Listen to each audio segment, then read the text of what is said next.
ಆಯ್ತು, ಬುದ್ಧಿವಂತ ಹೇಳಿ ಸಾಕು ನಿಮ್ ಬುದ್ಧಿವಾದ ನಮ್ಗೆ. ಆಯ್ತು ಕೂತ್ಕೊಳ್ಳಿ ಚಂದ್ರಪ್ಪ ಅವರೇ, ಆಯ್ತು ಅಲ್ಲಿ ಕೂತ್ಕೊಳ್ಳಿ, ಆಯ್ತು. ಹೌದಾ, ನಾನು ಇಲ್ಲ ಅಂತ ಹೇಳಿ ನೋಡಿ. ಪ್ರತಿಪಕ್ಷ ತಾವೇನಿವತ್ತು ಹೇಳ್ತಿದ್ದೀರಾ ಅದು ನಾನು ತಪ್ಪಂತ ಹೇಳುದಿಲ್ಲ. ಸರ್ಕಾರದೆಲ್ಲ ಮಂತ್ರಿಗಳೆಲ್ಲರೂ ಕೂಡ ಇರಲೇಬೇಕು. ಅವ್ರು ಇಲ್ಲದನ್ನು ಯಾರಿಗೂ ಸಹಿಸ್ಲಿಕ್ಕೆ ಆಗುದಿಲ್ಲ. ಈ ಸರ್ಕಾರದ ಮರ್ಯಾದೆಯನ್ನು ಮಂತ್ರಿಗಳೇ ತೆಗಿತಾರೆ ಅಷ್ಟೇ. ಎಷ್ಟು ಉತ್ತಮವಾದ ಕೆಲಸ ಮಾಡಿಕೊಂಡು ಸರಿಯಾದ ಸಮಯಕ್ಕೆ ಬರದೆ ಈ ಮಂತ್ರಿಗಳೇ ಆ ಒಂದು ಗೌರವ ತೆಗಿತಾರೆ.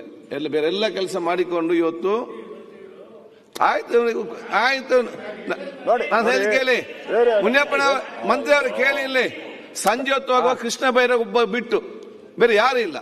ಅವ್ರು ಇದ್ದ ಕಾರಣ 4-5 ಜನ ಮಾತಾಡಿದ್ರು. ಅವರೊಬ್ಬರು ಇಲ್ಲದಿದ್ರೆ ಅವ್ರಿಗೆ ಮಾತಾಡುವ ಅವಕಾಶ ಇರಲಿಲ್ಲ. ನಾವೆಲ್ಲರೂ ಕೂಡ ಸಾಯಂಕಾಲ ತಗೊಳ್ತೇವೆ. ಈ ಅಸೆಂಬ್ಲಿಯಲ್ಲಿ ಮಂತ್ರಿಗಳಿಗೆ ಬರ್ಲಿಕ್ಕೆ ಇಷ್ಟ ಇಲ್ಲದ ಲೇಟ್ ಆಗಿದೆ, ಮತ್ತೆ ಯಾಕೆ ಮಂತ್ರಿ ಆಗಬೇಕು? ಬರುವವರು ಕೂತ್ಕಳಿಸಿ ಅಲ್ಲ,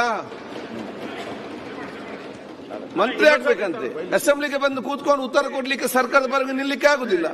ಅದನ್ನೇನ್ ಮಾಡಬೇಕಾದ್ರೆ ನೀನು ಅವರೊಬ್ಬರು ಇಲ್ಲದಿದ್ರೆ 5-6 ಜನ ಮಾತಾಡ್ಲಿಕ್ಕೆ ಆಗ್ತದ? ನಮ್ಗೆ ಎಷ್ಟು ಸಮಯ ಇದಾಗ್ತಿತ್ತು. ಈಗ ಬೆಳಿಗ್ಗೆ ಅವ್ರು ಕರೆಕ್ಟ್ ಈಗ ತೆಕ್ಕೊಂಡು ನಮ್ದು ಕಾರ್ಯಕ್ರಮದೆಲ್ಲ ಇದೆ.